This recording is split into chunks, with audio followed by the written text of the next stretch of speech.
on in boys basketball. The average price of gasoline was 39 cents a gallon. That was back in 1973 in the AA District semifinals played up the road at Ashland University. Lexington lost that game 49-48, spoiling the debut of first-year head coach Dan Roseberry. Tonight, it's a little bit different. Gas prices and everything else as Lexington takes on Huron. Coming up next.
Are you looking for a solid career, job security, great pay, and rapid advancement? An important role with a global leader that invests in state-of-the-art technology, develops world-class solutions, and is committed to a cleaner tomorrow? Yeah, we have just what you're looking for.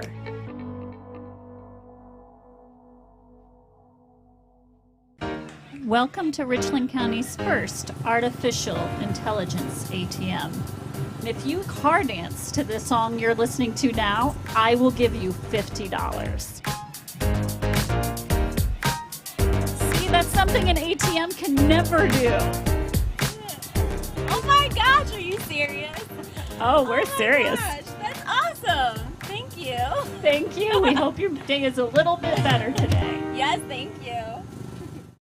It's Freedom Fest, Ohio, featuring Justin Moore, You look like I need a drink right now. Crowder, God Almighty, I hope you'll find Rodney Atkins, makes me wanna take a back road. Austin French, and more. Friday and Saturday, July 1st and 2nd, Morrow County Fairgrounds in Mount Gilead, Ohio. For tickets and more info, visit freedomfestohio.com.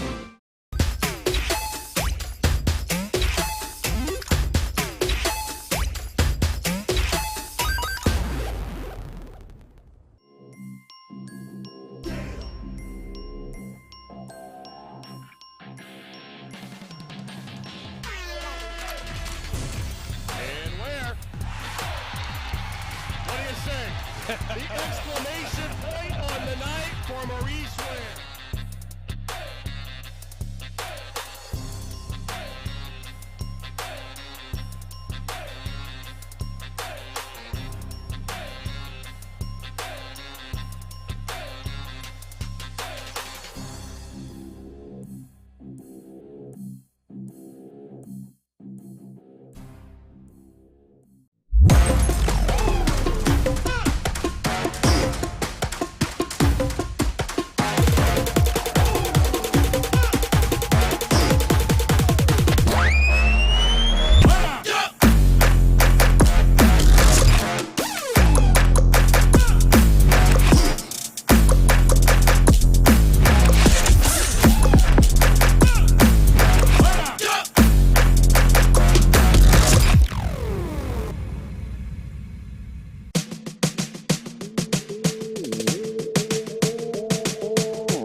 Hello, everybody, and welcome to the Milestone Event Center pregame show. I am Brian Harder, along with Greg Collins. We are at Ashland High School for the Division II District Final between the number 3 seed Lexington Minutemen and the number 1 seed Huron Tigers.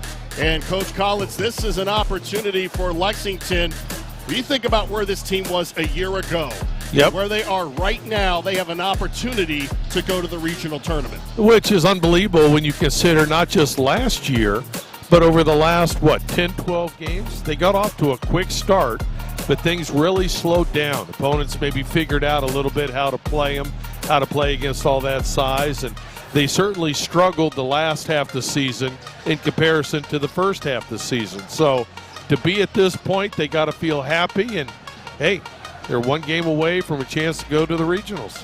In their district semifinal game, Lexington defeated Mansfield Senior 44-33, holding the Tigers to 3/4 of scoring 7 points or less. Baden Forup led the way offensively with 15 points and 9 rebounds. The district semifinal victory marked the 3rd win over the Tigers for the Minutemen this season, so they have an opportunity to, again, take some things that they learned in that game as well, and I was really impressed with what they did defensively, and then apply that tonight to a Huron team that we saw in Game 2 that offensively they have a little bit more as far as offensive firepower than the Tigers did. Well, certainly from the perimeter, but you're talking about a Lexington team that does not give you anything inside the paint. They're going to slow the pace down. You said, Brian, in the intro, how things are different from the last time these two teams played.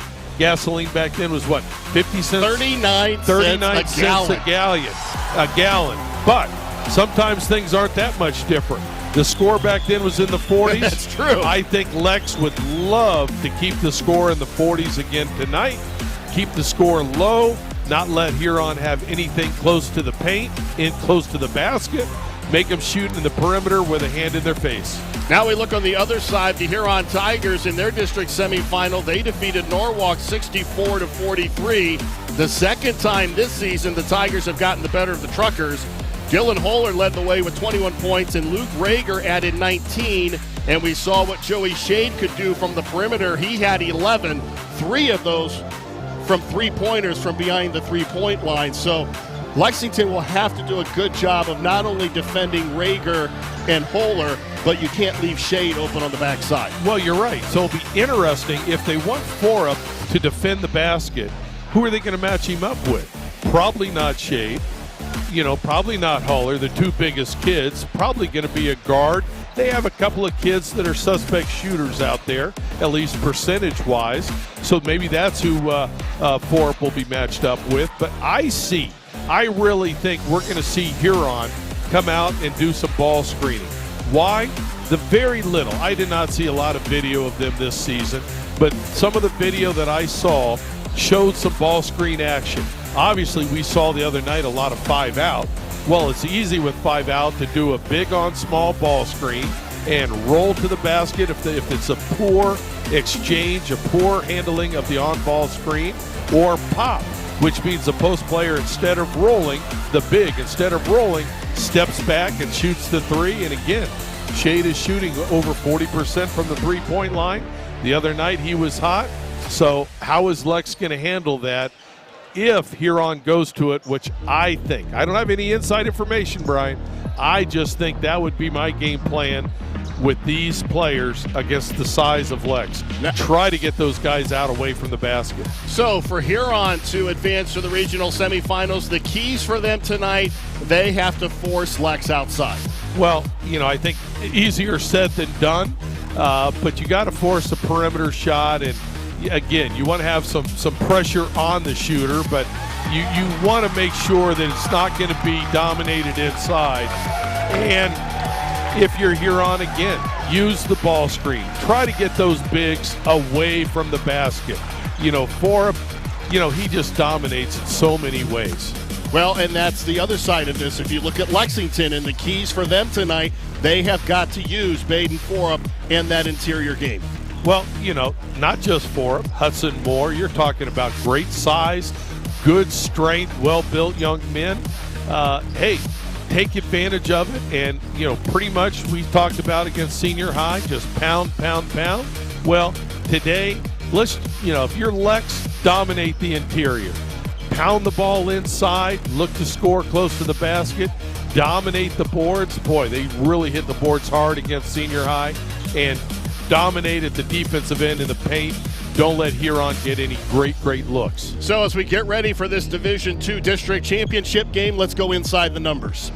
Well, if you look at the numbers, it's interesting, but you got to remember that they play completely different schedules. Lexington plays more Division I, more Division II schools. Huron, because of their size school, very small D2 school, plays a lot of D3s. But let's look at the averages. Lexington's average 53 points a game, Huron 62. Lex averages 53, but some of those are games where they have just thumped their opponents. They want to, in these kind of games, keep them in the 40s. Both teams defensively don't do well. 2-point field goal percentage. Look at Huron. They shoot 58% inside the arc. Boy, it's going to be a challenge tonight against the bigs of Lexington. But you look at the 3-point field goal percentage. Huron shoots 35%. 40% of their shots are 3-point shots. I don't think we've seen a team do that this year. Lexington only 20%. Because they just want to pound it. Let's take a look at the starting lineups. First of all, for the Lexington Minutemen, under the direction of head coach Scott Hamilton, in his 10th season, the all-time winningest coach in Lexington history. The backcourt, Jack Depperschmidt, who scored 8 points against Mansfield Senior in the district semifinal. Tyler Jackson averages about 2 points and 2 rebounds per game. The forwards, Caden Eichler, he scored 8 and grabbed 7 boards on Thursday night. Hudson Moore averages about 11 points and 7 rebounds per contest. And Baden Forup, the man in the middle, scored 15 and grabbed 9 boards in the Mansfield Senior win. Now for the Huron Tigers, under the head coach Bobby James, who is in his 13th season. The guards are Mark Hurst and Luke Rager. He scored 19 in the semifinal win over Norwalk. Tate Fisher averages just over 10 points a game and almost 4 rebounds per night. And Joey Shade and Dylan Holer, the District 6 Player of the Year, round out the starting lineup. We're going to pause now for the playing and singing of our national anthem. Award this evening by Ashland High School senior Aiden Chandler. Oh, say, can you see by the dawn's early light what so proudly we hailed at the twilight's last gleaming, whose broad stripes and bright stars through the o'er the ramparts we watched were so gallantly streaming, and the rocket's red glare, the bombs bursting in air, gave proof through the night that our flag was still there.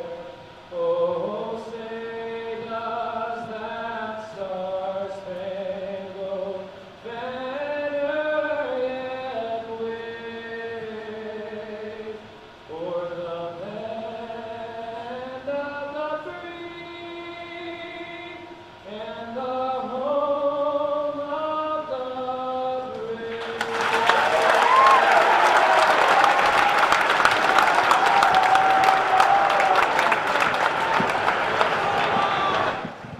We are back here at Ashland High School, just moments away from the opening tip-off between the Lexington Minutemen and the Huron Tigers, and we were talking about the keys to the game, and if we look at Lexington, they really need to continue with what they did against Mansfield Senior, and that's dominate inside. Yeah, we talked about that. We talked about they should, and that's have to be their game plan. It really doesn't matter who they play. That's the strength of their team is the interior. You went over the starting lineup. the point guard for Lexington is 6 foot. The other guards are 6'3".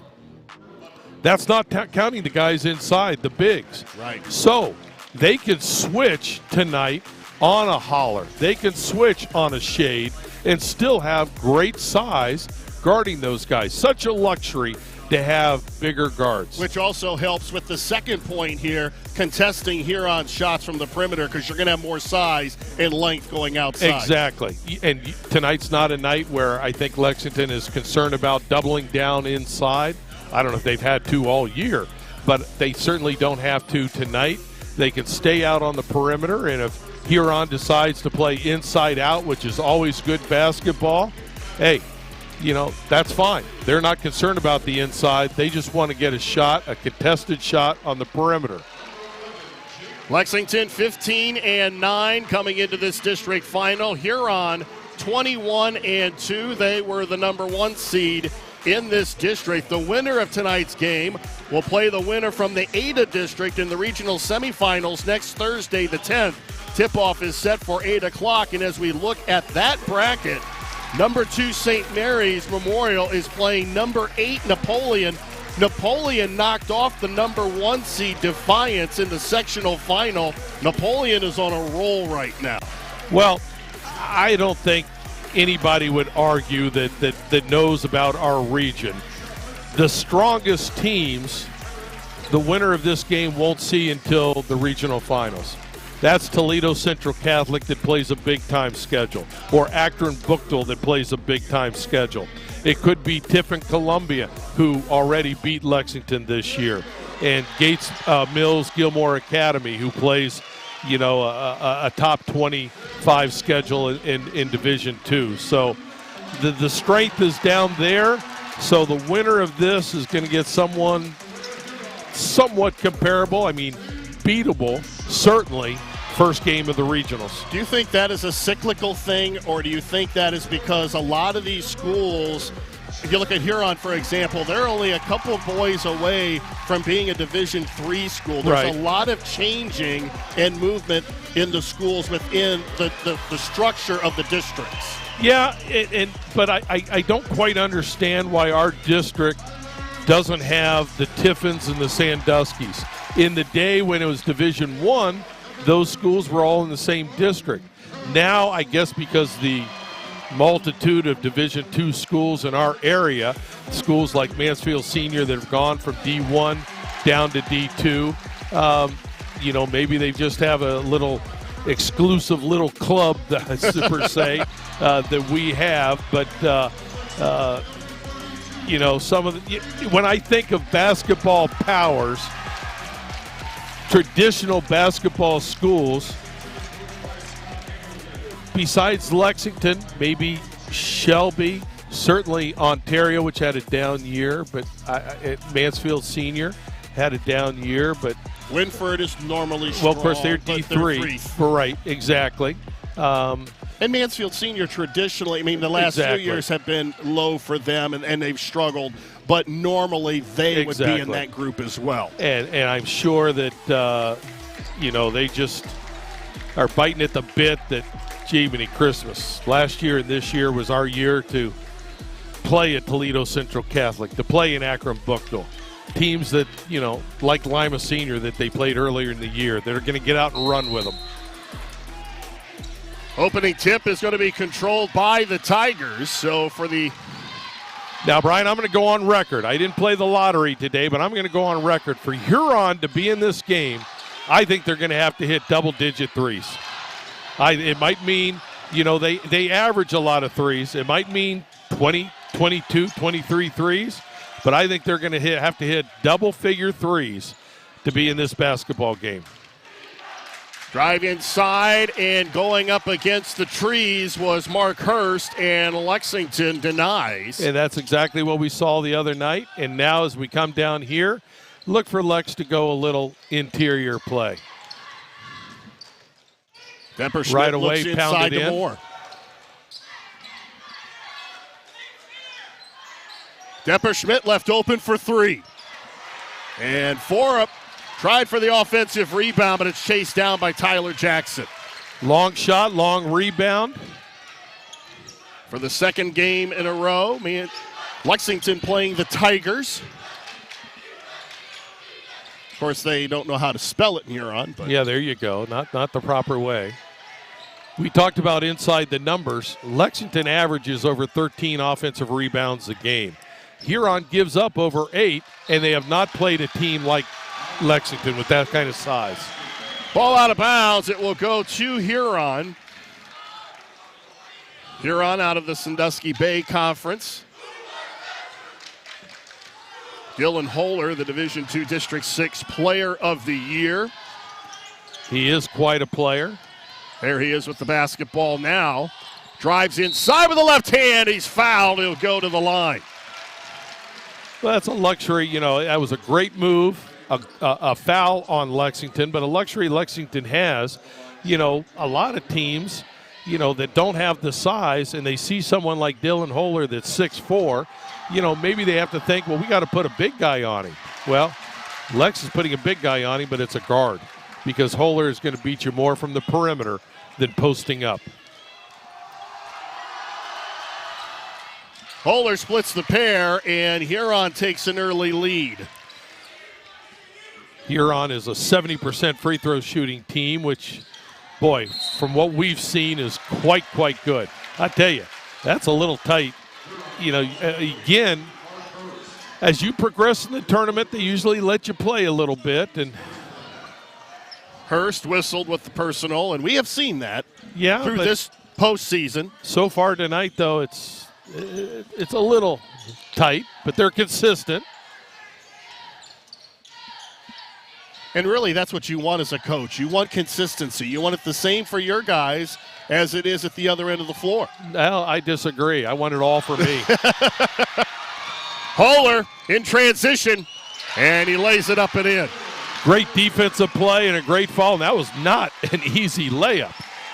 Hustling down was Tyler Jackson. I think he got a hand on the ball, but Holler just with his strength took it up. And, boy, anytime they can get some easy baskets, some runouts, it's going to benefit. Another turnover by the Minutemen, and Rager pushes for the Tigers. And that's for Shade. You cannot leave him open. They got lucky he missed that one. But we saw him the other night against Norwalk, and he hit his first 3 threes that he tried.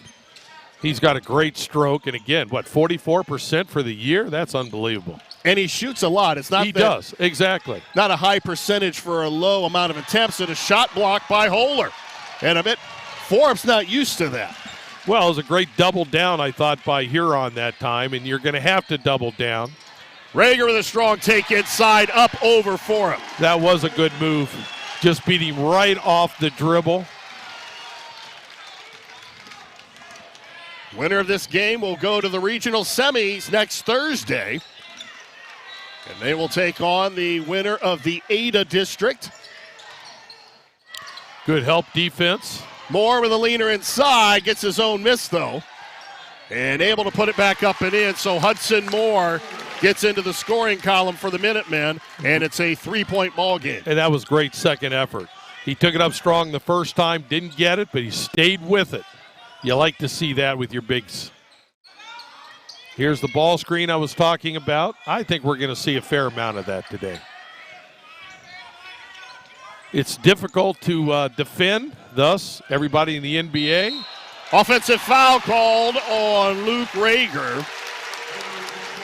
Second foul called on the Tigers. And Lex will get it back. A three-pointer can tie it up. It might be a three-pointer by Lex, but I bet you $1 it's going to go inside first. If somebody shoots it before it goes inside the post area, I could see the horn sounding very soon after that and having a little sub. Here's a little inside pat. Good shot. If he can hit that shot consistently today, that's going to draw the defense a little bit more out from under the paint. Forup has just played so well in the postseason. Dominated against Clear Fork and was a force not only at the offensive end against Mansfield Senior, but he really stifled what they wanted to do inside. And I would classify it as dominate. I mean, you're right. I mean, he just didn't give senior high anything by the basket. And I'm just talking about his defense. If he didn't score, I'm telling you, he dominated. 5-second call, and the defense for Lexington comes up big. And a timeout on the floor. 3:35 to go in the first quarter. Lexington down by 1. Brian Harder, Greg Collins from the Division II District Final here at Ashland High School between the Lexington Minutemen and the Huron Tigers. And as we mentioned, this is only the second meeting ever between Lexington and Huron. And the Tigers won that first matchup in the 1973 AA District Semifinals at Ashland University. They won it by 1, 49-48. That was a long time ago. Well, you know, you said gasoline back then was 39 cents a gallon. I remember back then when we had great things like gas wars, where gas stations would keep lowering the price of their gas just to get you to come. Of course, you didn't have to get out of your car either. They did everything. You see that Huron got that timeout before the 5 count. So here they do get, you want to, as much as possible, you want to keep those timeouts. You never know when you're going to need them in the second half. You're going to need them to stop a run. Shade launches a 3, and he is now 1 for 2 from downtown. And that was a good look for him, a great look for him. I'm going to have to pay closer attention to see, is it Baden Forup that's guarding him? It's, again, trying to get Baden away from the basket, which is a smart move. Moore from the baseline. And Hudson Moore now with his second bucket, and Lexington pulls back to within 2. And that's a big shot. Again, 10-footer. Well, Shade has not made Lexington pay. That's the second time that he has missed from outside. And all 3 have been good looks. And, I've said all year that in high school basketball, seldom do I see a team where 3s are going to beat you. Well, tonight, again, for Huron, they've made 1. I think it's going to have to be double digits to be in this one. I think the game is relatively high scoring for what Lex wants at 8-6 with 2.5 minutes. Depperschmidt looks inside. The sophomore Elijah Hudson now in the game, and he scores. Right away with a jumper, and Lex doing a great job from 15 feet out, which are not easy shots. Lexington with the luxury of pulling a 6'7" sophomore off of their bench. And both bigs, the starters, are only juniors. I thought Shade maybe passed up a shot there. Here's a runner. Rager misfires, but Holler with an offensive rebound. And that time he just went right over Caden Eichler for the rebound. It was a very nice rebound. Think about Lexington. Hudson, a 6'7" sophomore. Hudson Moore, a 6'3" junior. Baden Forup, a 6'7" junior.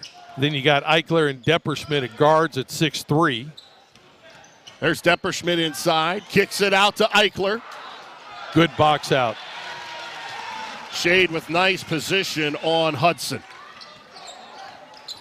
This is what Huron wants, though. See how the lane is open right here? The other night against Norwalk, the lane was open, and they tried to use it for dribble penetration purposes. We know once tonight they were able to beat them off the dribble, but they want to get that open lane as much as possible. We saw this against Norwalk. They will become very deliberate at the offensive end. Very patient. They did not force a lot against Norwalk. No, they didn't. No, they didn't. It was, you could see in that game, it was 2 well-coached basketball teams. Just Huron has a little more firepower. 10-8 in favor of the Tigers. Nice kick. Shade That's good for basketball. 3. That's still good basketball. Penetrate, jump stop, and fill behind. That's very good basketball, and Shade just didn't get it to fall. He is now 1 for 4, and a nice look inside to Eichler. Kicked out and swatted out of bounds by Dylan Holler. Well, we've seen him have a couple of blocks tonight. Yeah, but this one was against a 6'7" sophomore. I'm not going to. Off the double, it's knocked away and a foul.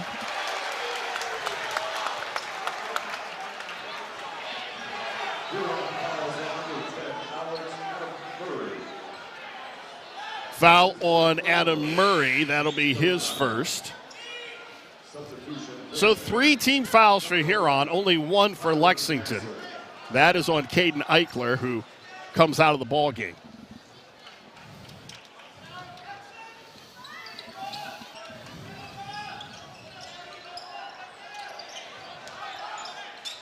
Young thought about the 3, and then it's picked off by Holler.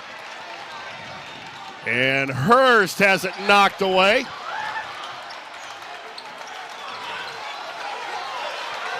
Six seconds to go in the quarter.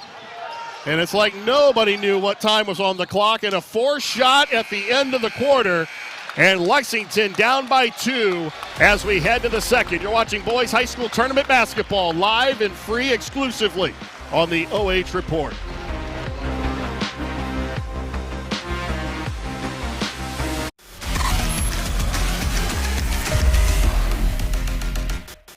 Are you looking for a solid career, job security, great pay, and rapid advancement? An important role with a global leader that invests in state-of-the-art technology, develops world-class solutions, and is committed to a cleaner tomorrow? Yeah, we have just what you're looking for.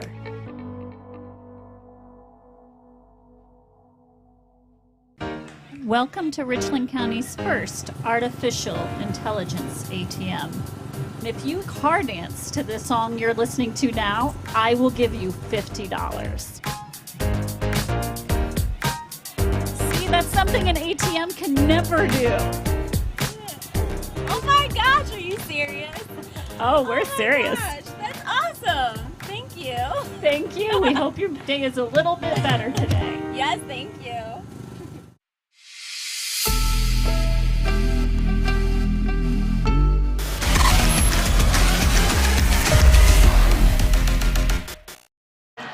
Huron up by 2 as we start the second quarter. Dylan Holler with a big first quarter. He has 5 points and a foul inside. And you see Lex doing a great deal. We call it an Iverson cut, where a wing will come through 2 high post screens, catch the ball, and then they'll screen away. A lot of times it's big on big, trying to get the ball inside, and that time Huron got caught with knocking over a player. Forup has it blocked from behind by Holler. And that's if my math is correct, that's the second time that Holler has had a blocked shot here in the last second or third. Half. Yeah, and I think he's had a couple where he's helped, like that example there. Of course, he had one out here at the sideline, but a good athlete, no question there. Reminds me of a young Brian Harder. Poor kid. Poor kid. He's going to have issues. More athletic. Yeah, a lot more athletic. Lex doing a lot of high-low. They'll bring one post in and one post out. And he has it swatted away out of bounds by Holler. It looks like Holler is maybe a designated double person. And he's, if not, either way, he's awfully quick to double when the ball pounds into the paint. Lob it into Eichler. Eichler with an offensive rebound, can't get it to go, and Forup over the back as Shade had position inside. See a lot of pounding on the offensive glass, and Forup was able to do that against Clearfork because they had a lot of smaller players. Shade just had good position, and he's a lot bigger. And you can't fault him. You want him to be aggressive. Now, if he gets 3 fouls, yeah, be smart. But until then, baby, hey, you got to play hard. Play hard. Good defense coming out on the screen. Everybody diving on the floor for the ball, and you can feel the intensity here at Ashland High School as both these teams want that trip to the regionals. No foul on the play. It's going to stay with Huron. Well, we said earlier in the game that Lex would love to keep the game in the 40s, and right now we're on pace for, well, actually in the 30s.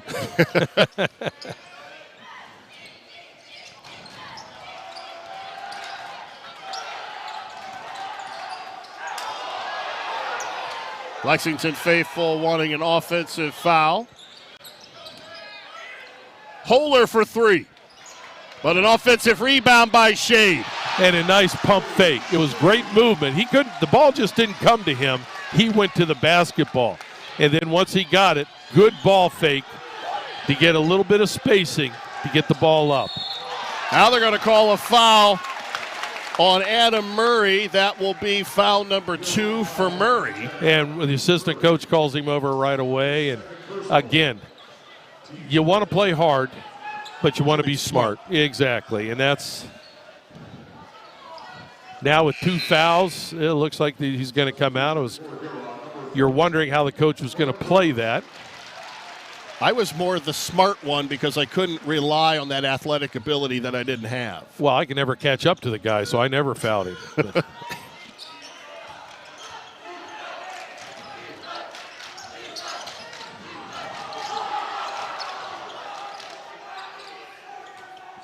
Jackson off the ball screen.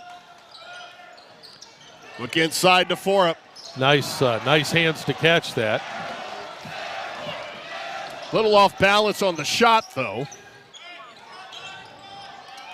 Our producer just gave us a score, a girls' score for regional finals. Chance to go to Dayton. Has a shot made by Holler in the corner, and he turns around and looks at the student section and kind of gives them a smile. But a regional final score is Dalton 18 and Buckeye Central 11 in the second period. Brian, I'm pulling for the BC girls. Yeah, now that Shelby is out of it, Holler with another steal, and the ball goes out of bounds, and it went off of Holler. Nice hustle by Depperschmidt and Tyler Jackson. I said second period. I still think they can call it second period, but Adam tells me basketball is quarters. I guess I haven't been around it enough. But I didn't say nil. That's right. You did it's not not say. Soccer. That's right there, buddy. That was great hustle by Lex to avoid the run out by Holler. Three-pointer missed from outside by Jackson. And he's going to be replaced by A.J. Young.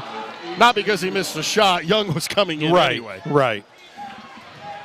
Lex will substitute a great deal. A lot of players will play. Adam would have a quick hook if he were a coach. Oh, he has. Hey, anybody who would mute me, he's got a quick hook for. And there it goes. There it goes again. Yeah. Rager, who has only 2 points tonight, and he had 18 against Norwalk.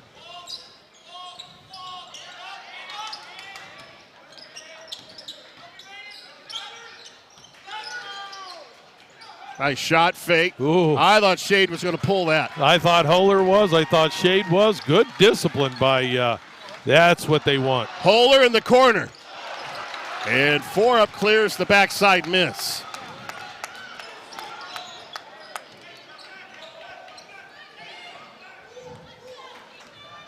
Looks like Lex is going to go with a set right here, a ball screen, kick back.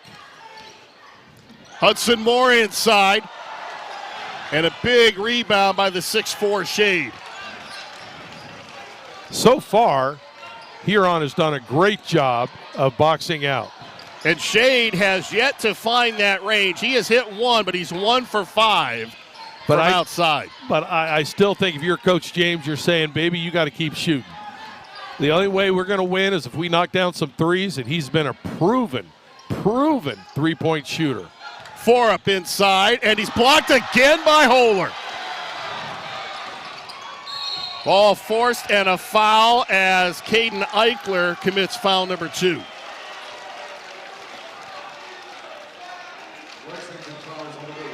So every time they dump the ball into Forup and he spins in the lane, Holler has plenty of time to get in there and get those blocks. He's gotten 2 of them. He's altered a couple more. Well, he's got plenty of time for him because he's working his tail off to get in there. Number 1, there's just a bad defensive play. They allowed him wide open from 5 feet. But let's also look, the defense right now, Shade is pushing Forup away from the basket a little bit. Young for 3. And Shade clears the miss. And Lex, they are down. And a foul inside. They're going to call the push. So Tate Fisher will go to the line. Fouls on Depperschmidt. That's foul number 1. Now, let's look at Tate Fisher. He's one of the few players we've seen this year that shoots more threes than he does twos. He feels more comfortable out there at the three-point line, and I assume his twos are when you pressure him too much. Timeout on the floor, 3:03 to go. Lexington down by 10, and Fisher will be at the line when play resumes. So, what adjustment does Scott Hamilton have to make at the offensive end? Because Forup is getting looks inside, but defensively, Huron is doing a pretty good job of, if not blocking his shot, altering it. And I would say even better than pretty good. And I think it's really been a two-man job. First off, Forup is not catching it at the block. Shade is forcing him to catch it a couple of feet away from the block, so he's outside a little bit. So as Baden Forup attempts to get better position, it's giving someone, and right now it's Ben Holler, time to come down and defend, and he's athletic enough. Not too many players can do what he's doing. Athletic enough to alter that shot. So what do you do if you're Lex? Well, number 1, I think you still keep pounding it, but you tell Baden Forup, just be aware of your surroundings. And if you have to kick it out and kick it back in, so be it. But, the first time you post up, if it's away from the block, kick it out and post up a little closer to the basket. Easier said than done, Brian, I'll just tell you that. Will Chamberlain did it great, okay? Wide open 3 for Depperschmidt, which doesn't go. And a foul off the ball as Shade was trying to get position. And that'll be number 2 on Joey Shade. So he's got 2. That's big. And with an 11-point lead, I agree with what Coach James is doing. Let's get him out of the game. Yeah, he's valuable. But you can't let him get 3 fouls. There's 2:40 to go. And, now how are they going to defend in the post? It's going to be much smaller. Lagondo at 6'2". Nice job getting to the basket by Young. Couldn't finish. It goes out of bounds. It will stay with Lex. Low-scoring game, 19-8, 2:33 to go before halftime. Good ball fake. Keep the ball moving, though, fellas. Oh, behind the back. More from the baseline. They got to foul a shooter. I didn't see that one.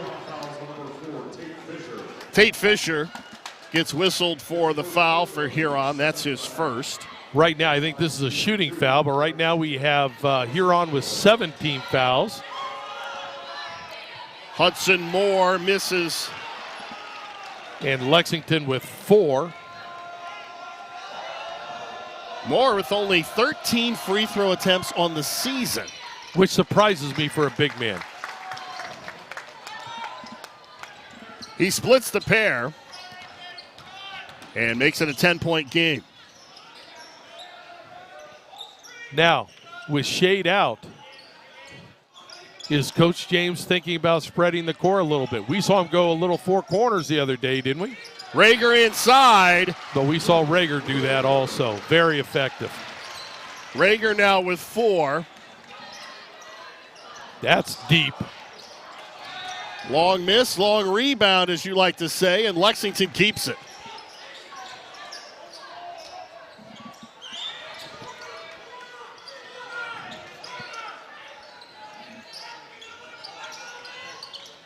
Dylan Holler, by the way, with 5 points in the first quarter, has not scored in the second. Now that was a little different because Forup caught the ball underneath, but a great rebound, much needed rebound by Elijah Hudson.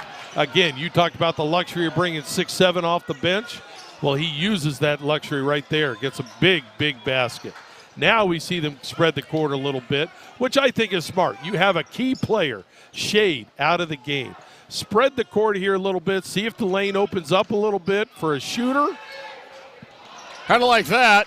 Just like that. But Lagondo misses, and a foul by Hurst under the basket, and that's foul number 2 on your starting point guard. That's not good either. So right away he comes out with 58 seconds left, and it sends Lex to the line with a chance to get some freebies. Murray comes back into the game for Huron. He has 2. Lex is a 60% free throw shooting team. Now, if there's I think something the player, wrong the with foul, I think maybe the player got hit in the eye. So if he does have to come out, we'll have a substitute free throw shooter. Now he's walking to the free throw line. So A.J. Depperschmidt it will. looks like. We can run your readers down to him. He would probably fall over. Somebody's blind. Alex Depperschmidt is 71% free throw shooter on the season. This shooting is 1-and-1. First try tonight. Forup with an offensive rebound. And that's exactly what they did against Senior High.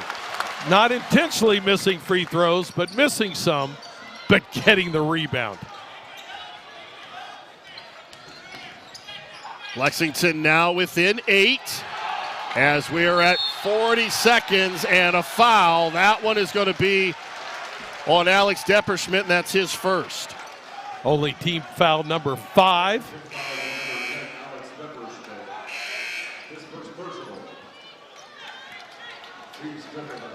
So Depperschmidt comes out. Shade comes in with 2, which leads me to believe that they are going to try to spread it still. In for the offensive possession with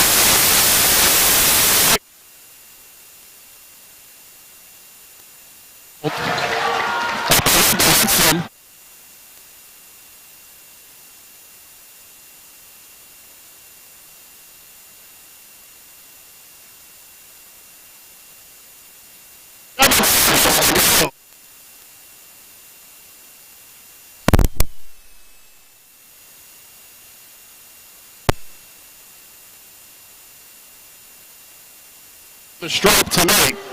He's got 4. 26.7 seconds to go.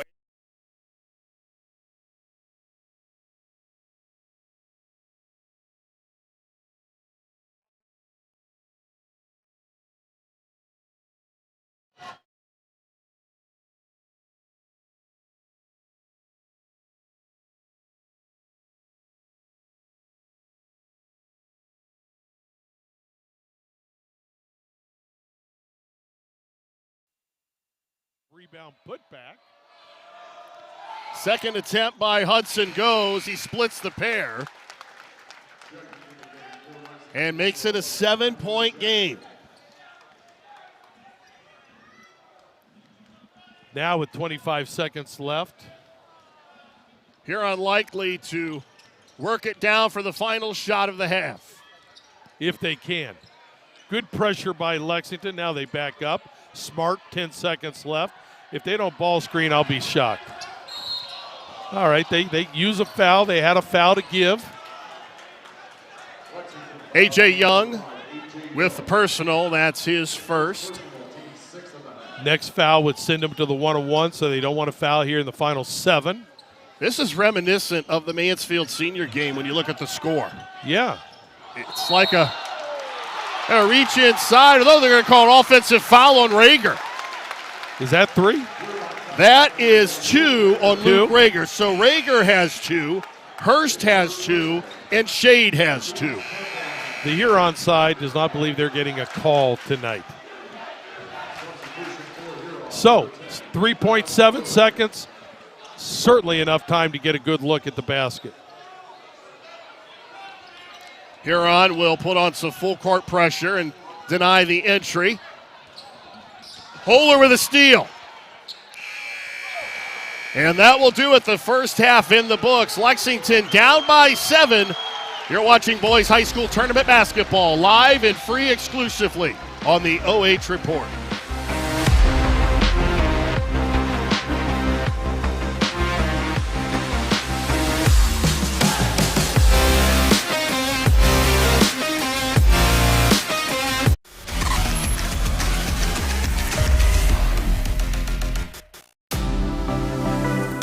Hi, I'm OH.Report founder Brian Skoronsky, and you've just enjoyed first half action live and free exclusively right here on the OH.Report. But stick around, still plenty more to come right here as our boys high school basketball returns after this.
Are you looking for a solid career, job security, great pay, and rapid advancement?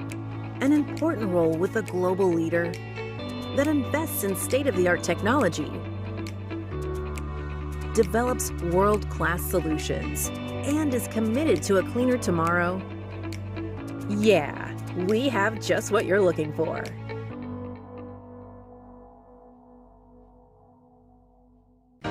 Welcome to Richland County's first artificial intelligence ATM. And if you car dance to the song you're listening to now, I will give you $50. See, that's something an ATM can never do. Oh my gosh, are you serious? Oh, we're serious. Gosh, that's awesome. Thank you. Thank you. We hope your day is a little bit better today. Yes, thank you. It's Freedom Fest, Ohio, featuring Justin Moore, You look like I need a drink right now. Crowder, God Almighty, I hope you'll find Rodney Atkins, makes me wanna take a back road. Austin French, and more. Friday and Saturday, July 1st and 2nd, Morrow County Fairgrounds in Mount Gilead, Ohio. For tickets and more info, visit freedomfestohio.com.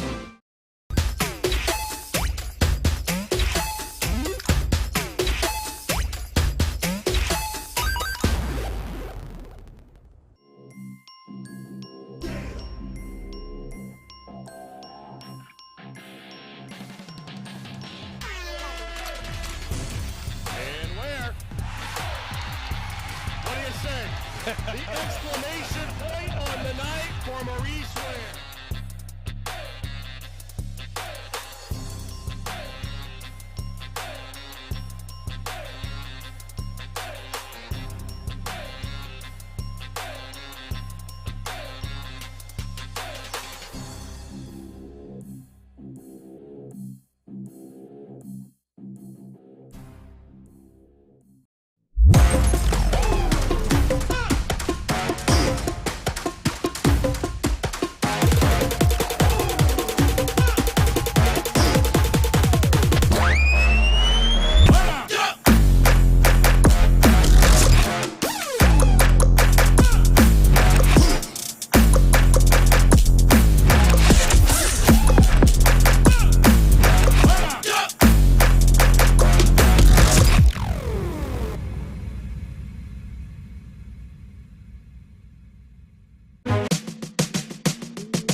Time now for the Milestone Event Center halftime show. I am Brian Harder along with Greg Collins. Lexington on the short end of a 21-14 score. And for the second game in a row, Coach, we've got almost a football score here going on during a basketball game. Not as much offense as we thought we might see in this championship game. Well, it's certainly the offense that Lexington wants to play. They want to play at this pace. Huron probably wants to play at a little bit higher pace.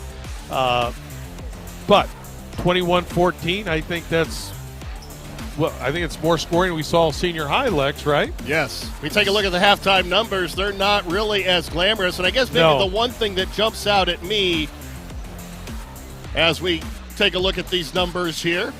There we go. The number of threes, only 2 for Huron, and it's not because they're not getting good looks from outside. No, they've had some pretty good looks. And, I said they'd have to be double figures. I said they had to be 10. Well, they've only made 2. They have a 7-point lead. They're 2 for 9. I still think they're going to have to shoot better from the 3 in the second half than they did here in the first half. Lexington with a big edge on the boards, especially on the offensive glass. They have grabbed 12 offensive rebounds, but they only have 7 second chance points. Yeah, and that's great if you're Huron. That's what you want to do. You can't give up 12 offensive rebounds. A couple of them have been offensive rebounds on missed free throws, but still, if you're looking at halftime and see that they only have 7 points in the paint, you're excited about that. If you can play this second half and only give them 7 points in the paint, you have to feel good about you winning the game. It's a tough task. Can they repeat it the second half?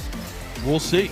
Now, defensively, Lexington has done a pretty good job on Dylan Holer. He had 5 points in the first quarter, and he was held scoreless in the second. Well, again, they can guard him with a guard who is 6'3". That's such a luxury. They don't have to bring out a big. Now, again, you said Huron's got some good looks. I think they have. 2 for 9. That's something that's going to get better. But if you're Huron, you say, fellas, you got to keep shooting because you've proven that you guys are great shooters. They will fall. Keep shooting them. Especially a guy like Joey Shade. And where Holer hasn't scored, he has made his presence felt at the defensive end. Shot from the elbow falls for Caden Eichler, so that's a good start for Lex to start the third quarter. And that's how they started the game, with 15-foot jump shots. Huron trying to clog the middle. Eichler, who's 6'3", just jumps over the defense and nails a 15-footer. Here's a ball screen I thought we would see a lot of. Dylan Holer, by the way, with 4 blocked shots in the first half. Hurst drives inside, kicks it out. It goes out of bounds off of Eichler. That was good rotation by Lexington. Hurst with a dribble penetration baseline, and a couple of defenders came to stop him right away, and he tried to kick to the corner. Tough place to inbounds the ball. We've got to mention, though, number 1, Luke Rager, who I think is so important to this basketball team. 3 fouls here. Just as we said against senior high, who's going to get that big foul between Maurice Ware and Forup? Well, if they got to keep Rager from getting number 4. Well, and they also have to keep him off the glass. He grabbed 2 rebounds there. Fortunately, he missed the shots.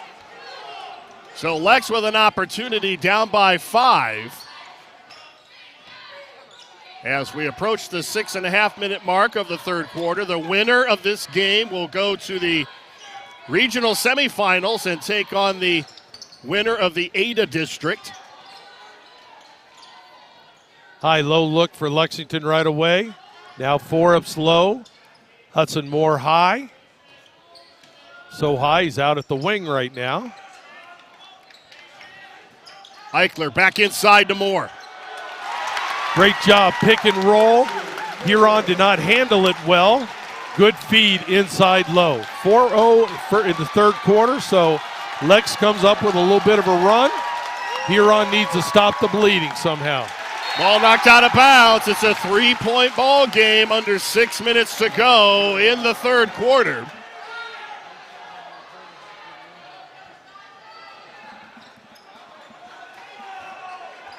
Lexington showing a lot of strength at the defensive end in both of these games in this district. Well, they're doing a good on-the-ball defense as well as the interior. You know the interior is going to be taken. Holler on Eichler. And right into traffic. And look, he still got a shot off and then follows his miss. That's just great effort.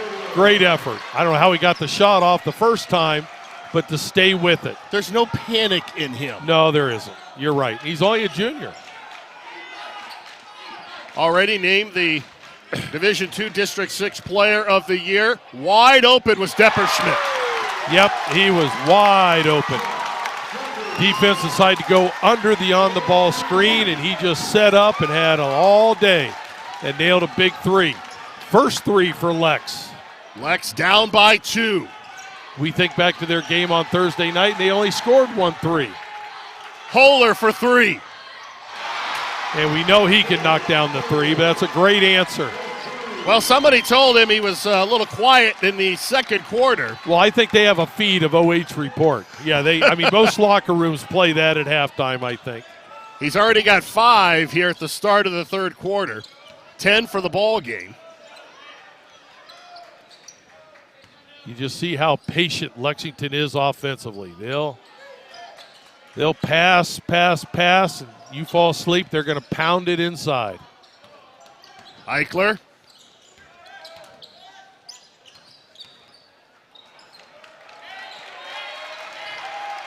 Forup's got position down there. They're not looking.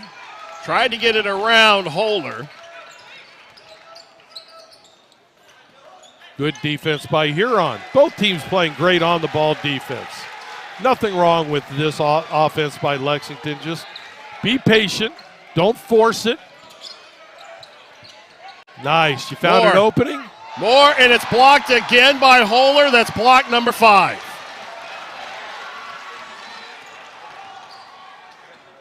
Rager tried to get to Holler, and ball batted away, and now Huron with it again. So turnover, and Huron ends up with the ball. So far, we're almost 5 minutes into the quarter. We have no team fouls this quarter. Holler attacks the baseline. Nice and that defense. was blocked by Depperschmidt. Nice defense. Good up and under by Holler. Better defense. Depperschmidt at 6'3". Well, and Dylan Holler even told us after the game against Norwalk, they're not used to playing teams with a lot of size. Right. They just, in their schedule, they just haven't, there aren't a lot of teams around with this kind of size, at least in our area. You go to some of the bigger schools, and you're going to have this. But Baden Forup and Tyler Jackson get a rest as we go under 3 minutes to go. 5-point game. Lexington hanging around here in the third quarter. And you just have to hope, if you're a Lexington fan, they've got a run in them as they wind down here in the third or start the fourth quarter. Rager, look back door to Holler. Nice feed. Nice, and it's in, and Tate Fisher's going to the line. Well, Tate Fisher did a good job. He was going up towards the free throw line to catch the ball. The defense was denying, and he just did a great job of pivoting and backdoor. We always talk about wanting to get open. You need to change your direction, change your speed. He did both of those, got a great pass, but can't convert the three-point play. Elijah Hudson with the rebound. Huron back up by 7, 28-21.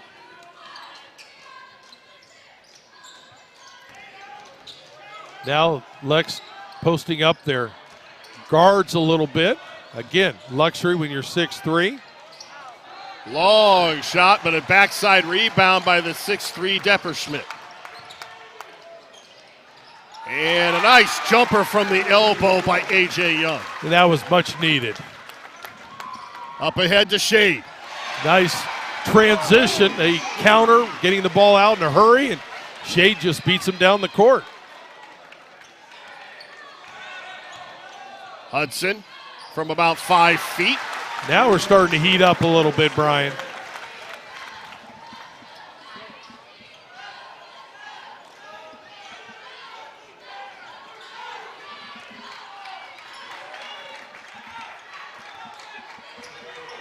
Lexington down by 5. Holler inside to Rager. Nice back cut. Doesn't connect. Lex is off and running now. They have numbers. Hudson. And he's red hot. Elijah Hudson with 9, and Lexington pulls to within 3. Momentum is with Lex right now, so what do you do if you're Huron? Offensive rebound and a foul, and Holler will go to the line. I'm not sure that's the shot that Coach James wanted. I see he's calling over the guard right now.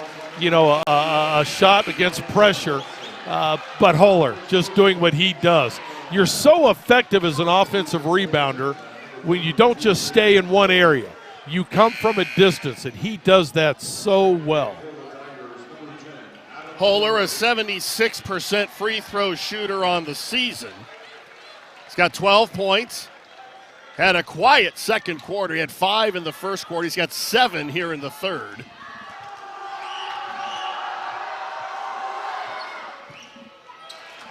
Missing free throws, though, Huron. They're a good free throw shooting team, but they're missing them now. A reach-in foul is going to bail them out. It's going to be on, I believe it's on Depperschmidt. And that'll be foul number 2 on Depperschmidt. Rager comes back in for Huron, and Adam Murray will sit down.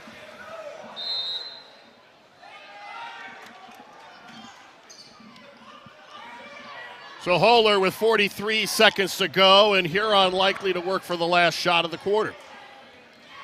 Well, Brian, we just got Adam, our producer, just got word from Holler's mom who's watching our feed. She says he needs to play harder. I tell you right now, wow. The young boy plays hard. Yeah. It's hard to please that lady. 18 seconds. Again, they do the on-ball screen so well. I think this is the place you could use the on-ball screen. 5 seconds. Rager. Or that's Rager. Exactly what they wanted as the third quarter comes to a close, and Huron pushes the lead back to 7 as we head to the fourth quarter. It's Huron 34 and Lexington 27. You're watching boys high school basketball live and free exclusively on the OH.Report.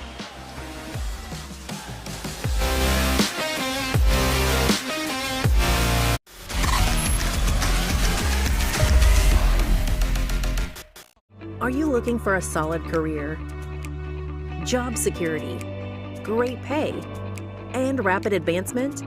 An important role with a global leader that invests in state-of-the-art technology, develops world-class solutions, and is committed to a cleaner tomorrow? Yeah, we have just what you're looking for.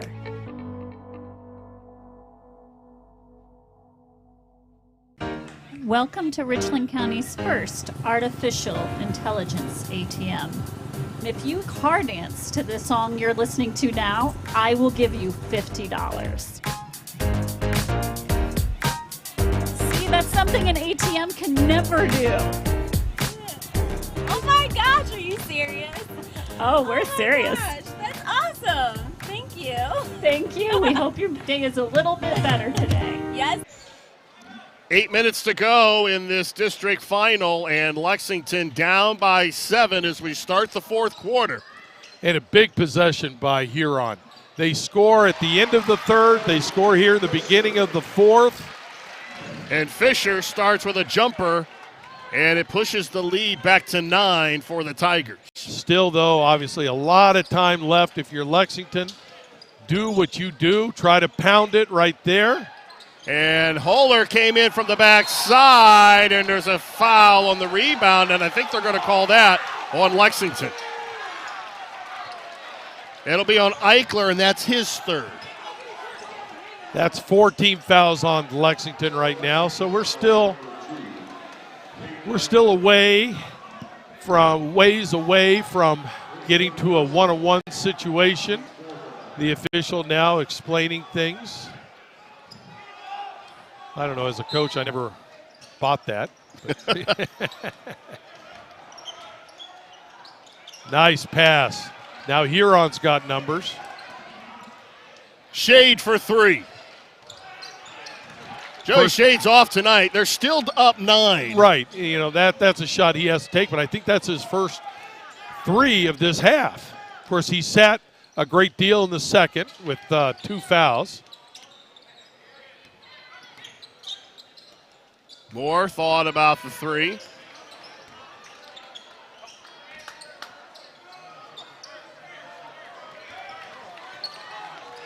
On the ball screen for Hudson.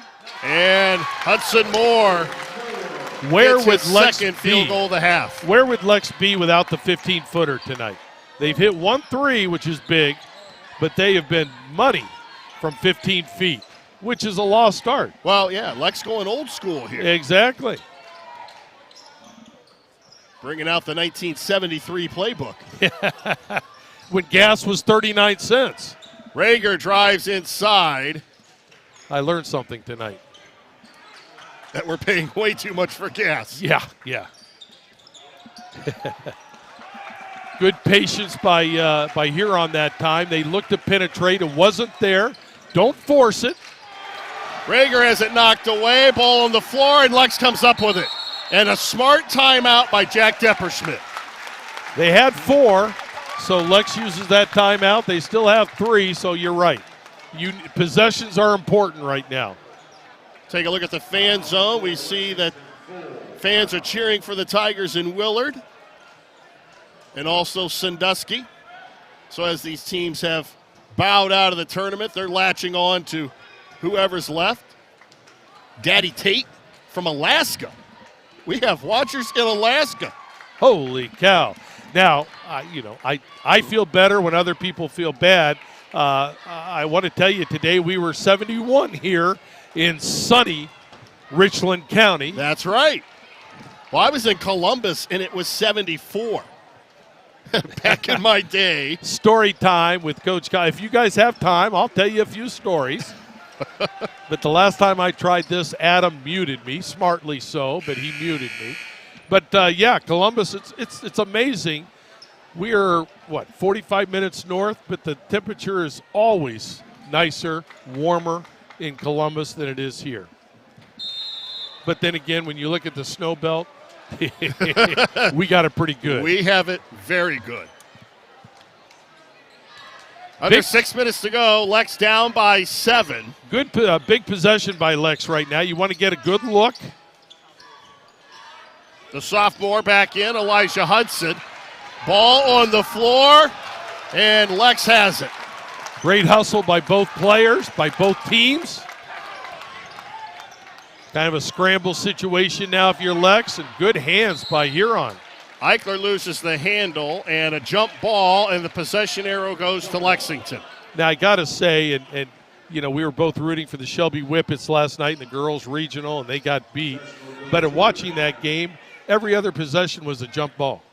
Every other possession. Both teams played hard, and too bad for the Whippets. They got beat. But the Buckeye Central girls are winning tonight. There, that's good. That's good. They're up by 11 in the second half. We still got 5 minutes, 5:20, 5:18 to go, so a lot of time. That's a good move by Elijah Hudson, controlling his dribble, drawing the foul. That's only one team foul. I think if you're Huron, the only person you need to protect right now is really Luke Rager.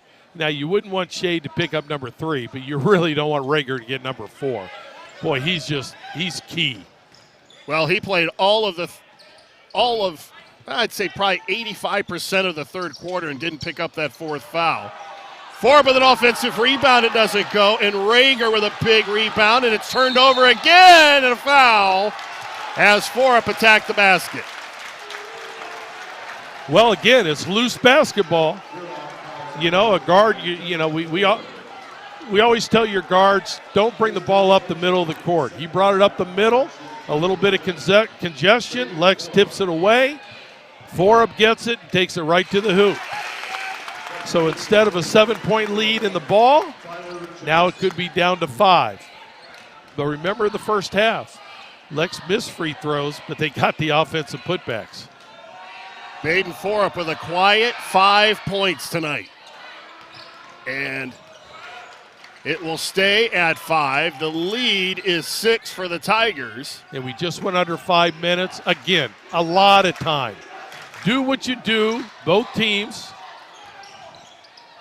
Hurst will slow it down. Ball poked away, and Depperschmidt was the last one to touch the basketball. Now we have a score. Buckeye Central is up by 20 in the start of the fourth period, so that looks good for their chances to go to Dayton in girls basketball. Boy, Shade didn't put that up. Rager does, though. Looked like there was contact, but Lex comes away with the miss and an opportunity to trim at this 6-point deficit. And Eichler does. And there's the 15-footer again. Lex within 4 with 4 minutes to go.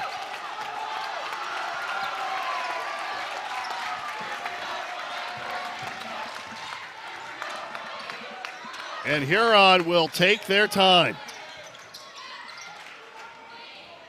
Get that ball out of the corner, young man. Ball knocked away, and Huron comes up with it. Skip pass.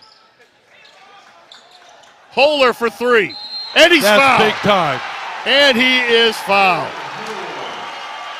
Now, we were a little blocked off because of the players, but that looked like an old NBA step-back 3, and I believe the referee is saying he got fouled after he came down, which means the 3 counts, and they'll take the ball out of bounds underneath. The foul is on Hudson Moore. Now, wait a minute. Yeah, I think whether they're counted, the basket counted, but since he came down on the floor before he was fouled, they'll take it out now. If it was a one-on-one, he'd have a chance for a 5-point play. Well, a timeout taken by Huron, so they didn't turn the ball over. It's a 7-point game. Now, I apologize, Adam. Did you show that highlight? And if you did, could we see it again? That was a great step-back play by Holler. At a basket well needed. Look how he dribbles in, steps back. Oh, beautiful. I'm telling you. That's Harden right there. That's an outstanding shot. Holler now with 15. Hopefully Mom is happy with the effort now. Oh, he didn't play hard enough on that one. No. But she's got to be happy with Adam. I mean, Adam, he comes up. As a producer, he comes up with all the key plays, doesn't he? He does. We have to take the mute button away from him, but... Yeah, well, there are a lot of people that want to mute me during the day, so... When I go visit the Y, I'm telling you, there are a lot of people that turn their back when they see me coming. Because it's story time with Coach Collins. 39-32 Huron, 3:43 to go. Tough place to take the ball out of bounds. Lex has to come up with a big stop. Well, that's not it. He did a great job of a basket cut and good patience by the inbounder. Now if you're Lex, again, you got time. Get a good shot. The mid-range has been so good to him. Right there. Depperschmidt with 5 points, all in the second half. Lex has been able to pressure and get some steals also. I mean, that right there is a good example. They've been able to get good pressure on the basketball. I say that because I don't think Huron can just hold the ball out front. The 4 corners, I don't know if that would work here. Patience, yes. Well, and that's what we're going to see here. They will take their time offensively. Still just under 3 minutes to go. But the lane opens up. That's a shot that I bet you he thought about and said, I guess we're not supposed to shoot it right now, but I really want to shoot that. Well, we had a saying, time and score. And exactly. He understands the situation. You're right. You're right. And we have seen throughout the season where people will shoot with 7 or 8 seconds left in a quarter and give the other team a chance to get the last shot. Maurice You're Ferrero right. drive the lane for a dunk when they're trying to eat the clock. Well, that's something different. But you're right. Time and score. The good ones know it.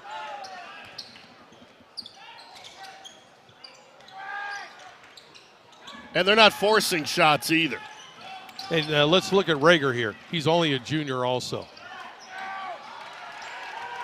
Fisher and Hurst along with Shade. So there are 3 seniors in the lineup. Hohler's a junior, and Rager, arguably your 2 best offensive players are juniors. You're right. Now look at Fisher right there. And I don't know if Adam has, I know he's busy doing something else. Watch this highlight. When he sees the foul coming, he tries to go up for a 3-point play. He tries to shoot it. Heads up play, right? We'll see it when we're going to miss his free throw. And it's missed, but rebound by Hohler. We've seen that today. And now Huron's got the ball again. I don't think Huron's had the best day from the free throw line. No. I mean, they're a 70% free throw shooting team. I don't think they're doing that tonight. Now, with that being said, there are 18 fouls right now on Lexington. So, 2 fouls away from a double bonus. Much easier to shoot free throws with a double bonus. Huron 3 for 7 as a team from the line. And Rager misses his first opportunity. Well, if Lex comes back and wins, you know where Huron's going to be biting themselves. Free throw line. Mid-range shot has been good, fellas. That's always good. Ball popped away. It's out of bounds. It will stay at this end of the floor. I see a guy down here who's a referee, a Lex fan. He's yelling at the officials. But he is an official, too. Now time becoming a factor. Yeah. 1:45 to go, and Lex has to trim into a 7-point lead. Great hands. Great hands by, I don't know who that was for Huron, but good hands. Knocked the ball away. And Rager is mugged in the lane, and he's hurt. Hudson Moore came up to commit the foul. I don't think it was his intention to hurt him. No, but he wanted to make sure he didn't get the layup. You're right.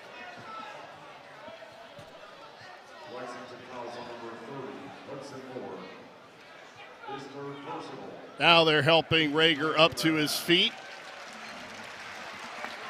Rager with 6 points, and he will go to the line. Now, Adam, Mrs. Hohler just, and I don't know this lady, but she just text or emailed something to Adam. She wants to know if I have been working out. No, this is natural Girl Scout cookie body. Yeah. But by Thin Mint. But if Adam shows you some of the pictures of me like on a horse, there you go. Hey, I look impressive then. Rager makes the first one. We're going to have to do more Huron games. I mean, we got us a friend in Huron. Maybe you're going to put your boat up there. Yes. I go up to eat fish all the time. My wife and I, we kayak up there. Maybe we have a place to visit. Rager with his second attempt, and he can push the lead to 9 with 1.5 minutes to go. Free throws. Lex needs a basket now. Yeah, they do. They need to come up with something. And Depperschmidt attacks the baseline. It's knocked out of bounds, and Huron comes up with it.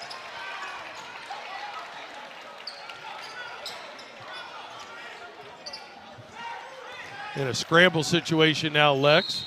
And Shade is fouled. And that will be the double bonus. So You're putting a 69% shooter at the free throw line to shoot 2. So it looks like Huron will advance. I'm not ready to say that. 8 points with 1:06. Well, the way they they're continue shooting to free struggle throws, from the line. they are struggling there.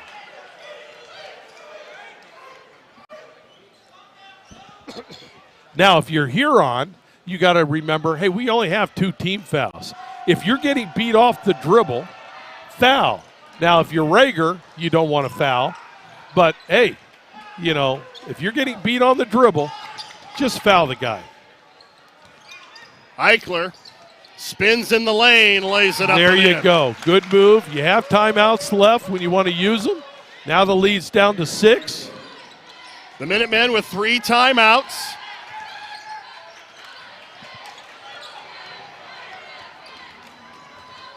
And then Forup goes up and fouls. No, they're going to throw a traveling violation on Oler. And Bobby James can't believe it. So Lex with a break, down by 6 with 38 seconds to go. Well, and they bring in Elijah Hudson, the 6'7 sophomore, who's got a pretty nice stroke from outside. Well, he does. We saw him hit the only 3 the other night against Senior High. I believe he has 1 tonight. Maybe the only. Well, no, I think they have a couple. If you're Huron now, you can't let him have a 3. Force a 2. Hands up. Hands up. Depperschmidt with a runner that doesn't go. It's out of bounds. It'll stay with Lexington. Now, if you're Lex, you're looking to score. You'd like to get a 3, but you need a bucket and a quick timeout.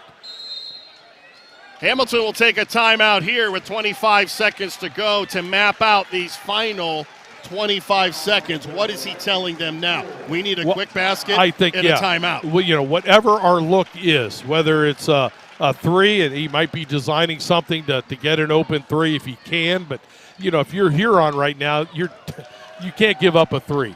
You know, you'd rather give up a layup than a 3. But you're telling him we got to get a quick look. So often kids will panic.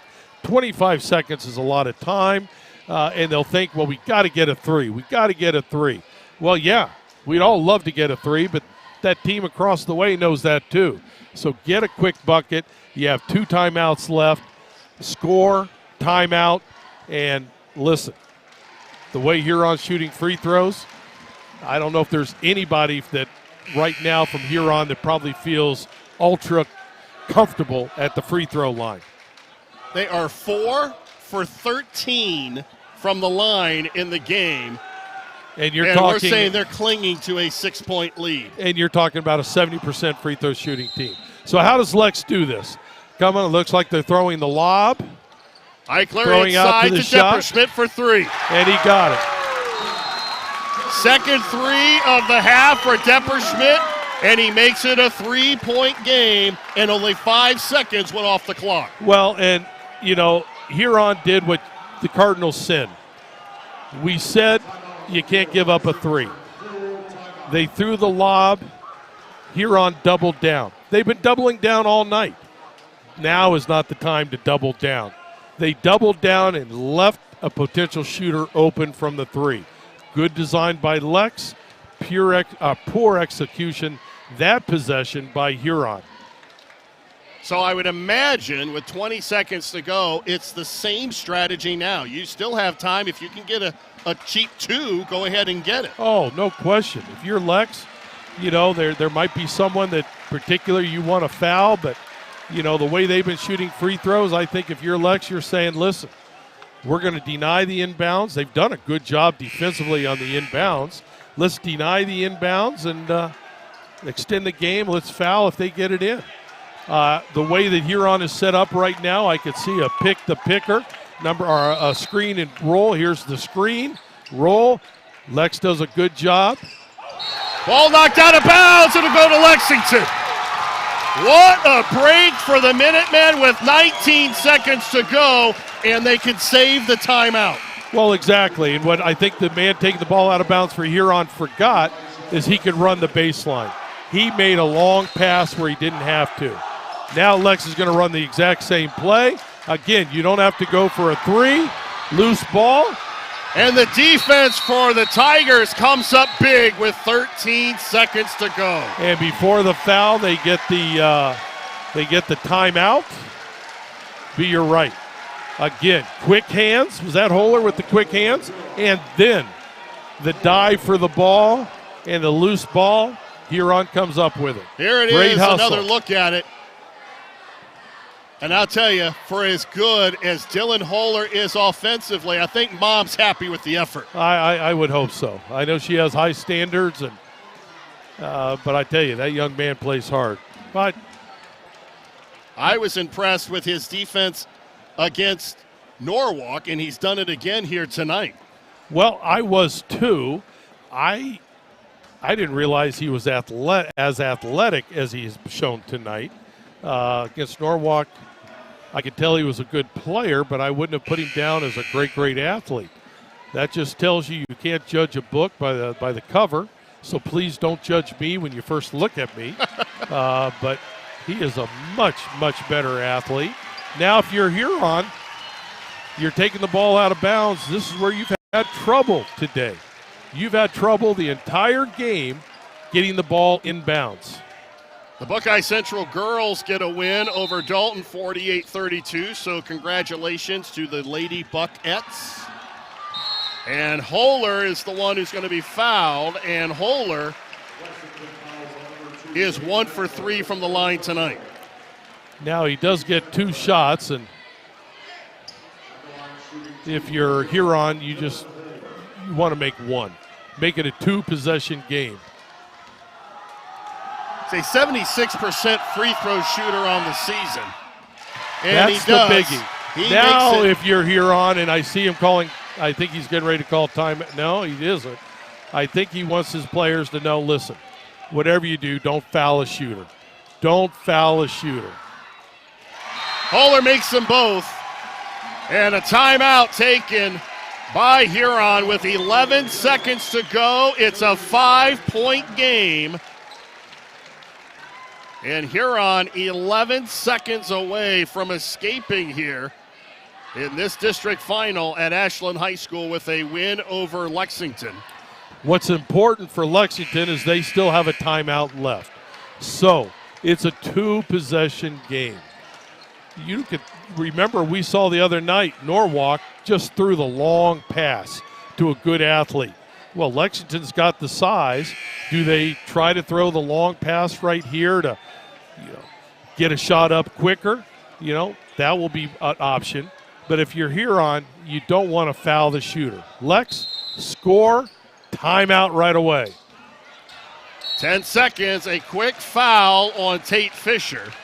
Well, and I didn't mention that's why Coach James is such a good coach. They have timeouts to give. That's only 3.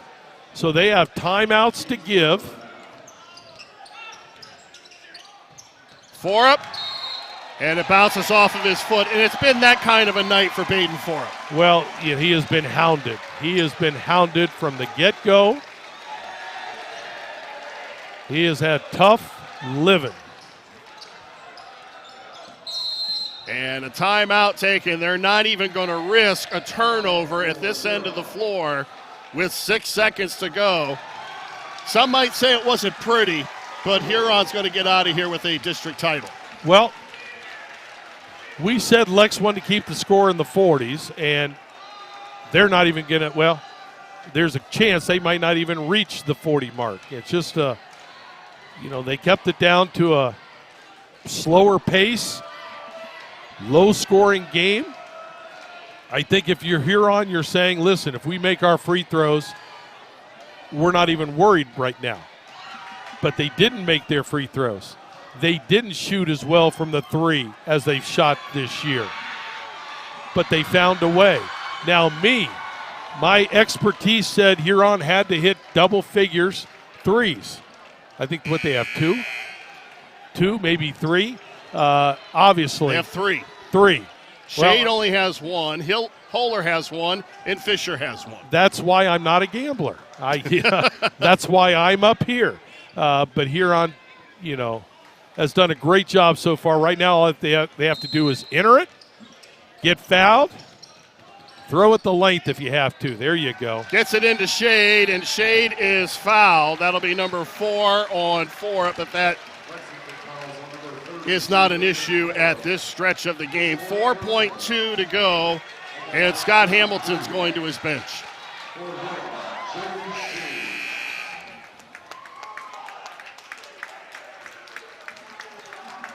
Scott Hamilton's going to get some of his reserves in with 4 seconds to go. And Depperschmidt, the senior, comes out. Caden Eichler, the senior, comes out. But I tell you what, the future for Lexington basketball is bright. Yeah, they got the big boys coming back next year, and they're going to be able to pound it again.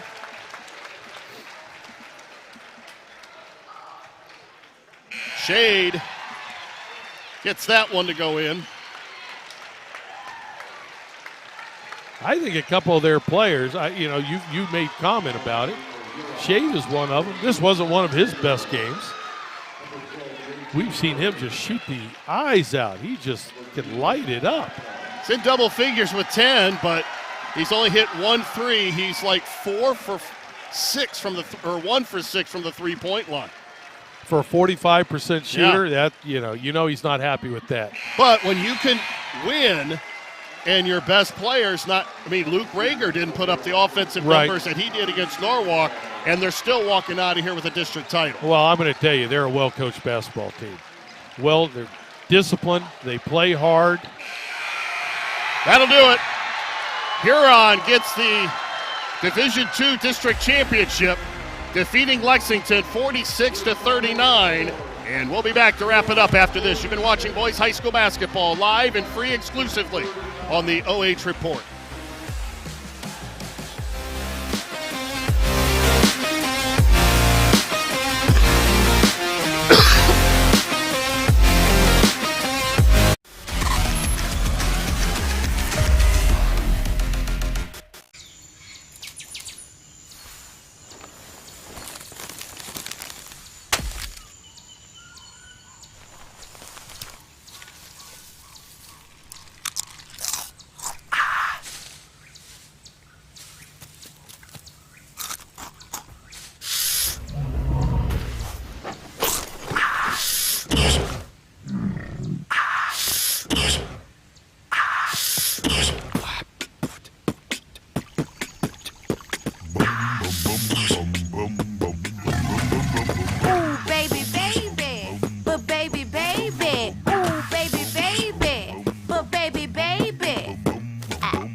Are you looking for a solid career, job security, great pay, and rapid advancement? An important role with a global leader that invests in state-of-the-art technology, develops world-class solutions, and is committed to a cleaner tomorrow? Yeah, we have just what you're looking for.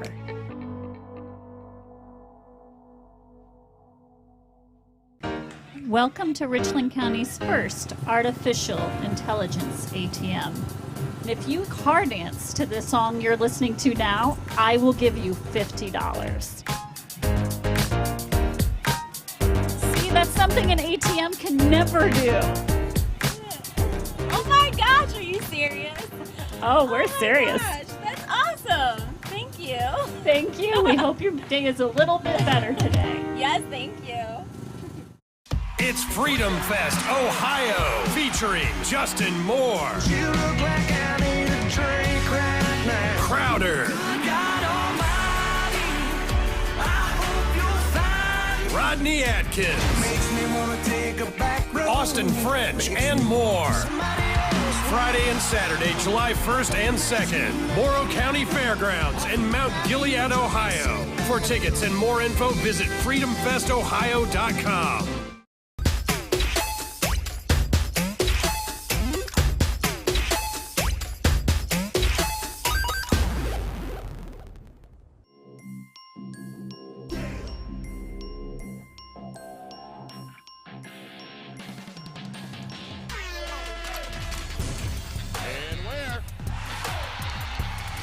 USA.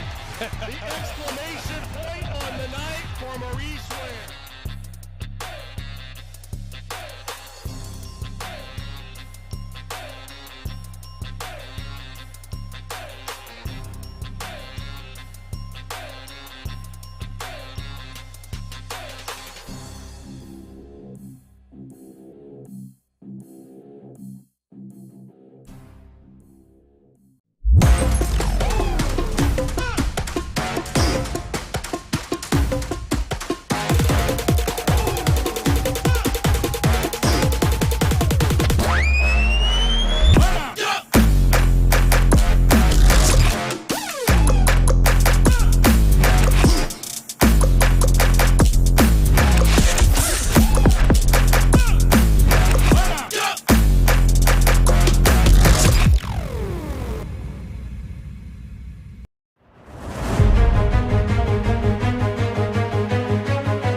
Time now for the Milestone Event Center post-game show. I am Brian Harder along with Greg Collins, and the Lexington Minutemen fall short in their bid to go to the regional semifinals. They are defeated by Huron 46-39, and it was a low-scoring game. Yep.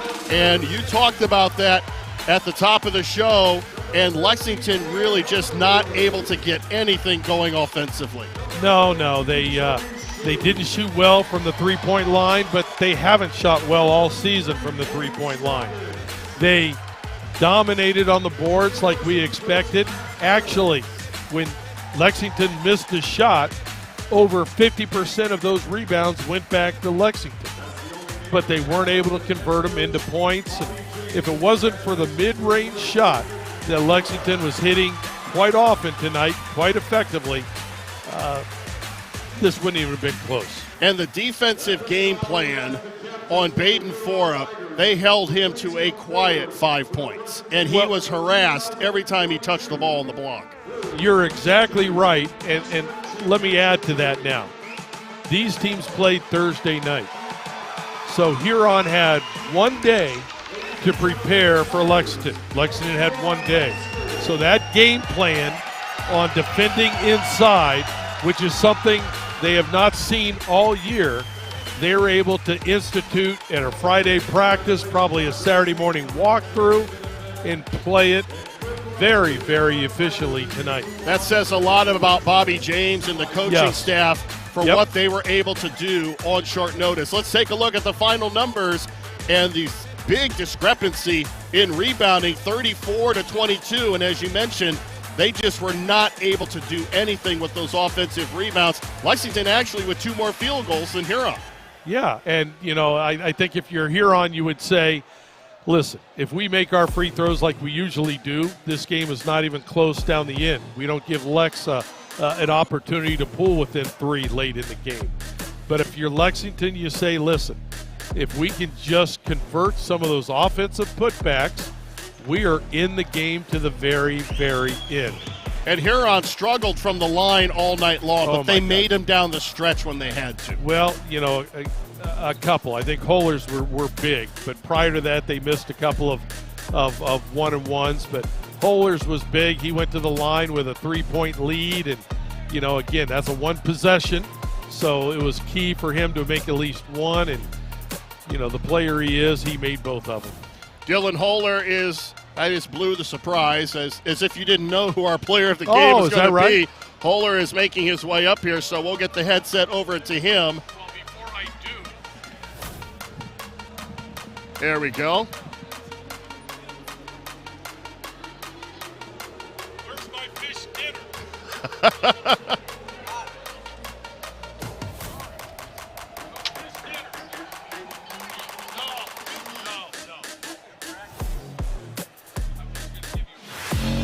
Time now for our Faust Chiropractic and Maximum Performance Player of the Game, Dylan Holler. This is becoming old school for you. All right, let's get this out of the way now. Where is his fish dinner? Practice all week. I couldn't get it. Offensively, you had a little bit of a sluggish second quarter there. What happened? Did they do something defensively? The shots just weren't there for you. What happened in that second quarter? Just a little bit of both. We just slowed down a little on offense, stopped moving, let them get back in the game a little, and eventually in the second half, shots started falling for us. Now, as I look at your game, offensively, you did what I think we thought you would do. It's at the defensive end, especially when the ball went inside the four. What did you guys do on short time? You saw them on Thursday, then had to come back. What did you guys do defensively? What was the game plan against the size that Lexington has? We knew they were going to give it to their big kid, 32. We were just going to double every time, trying to make it hard for him. And I got probably 5-6 blocks on him and a couple steals, so it helped us win the game. Now, I know you told us Thursday that you don't play a lot of teams that have size. Was that something that you practiced coming in from the backside like that when you're actually blocking the shot from behind him? That's just me. I just read it. If he turns his back, I just bolt, try to get a steal or block it, and I did. Joey Shade shot the ball very well the other night. He did not shoot well. You guys also didn't shoot well from the free throw line, but you did enough to get the win tonight. Just talk about the mental toughness that you guys have. It's a big game, district championship, a lot of pressure on the line. We made them when it counted.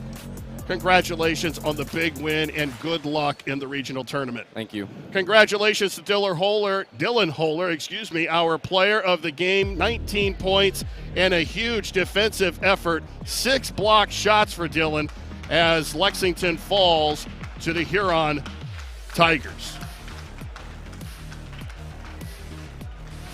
Waiting for you to get your headset back on there. And I'm a little mad there's no fish dinner. You promised me. oh, the one thing I forgot to mention to him was the pressure he must have from mom at home. Oh, exactly. If she felt that was not good effort on his part. Yeah, that's got to be his biggest critic. But he is so well deserving of being the MVP for his entire game.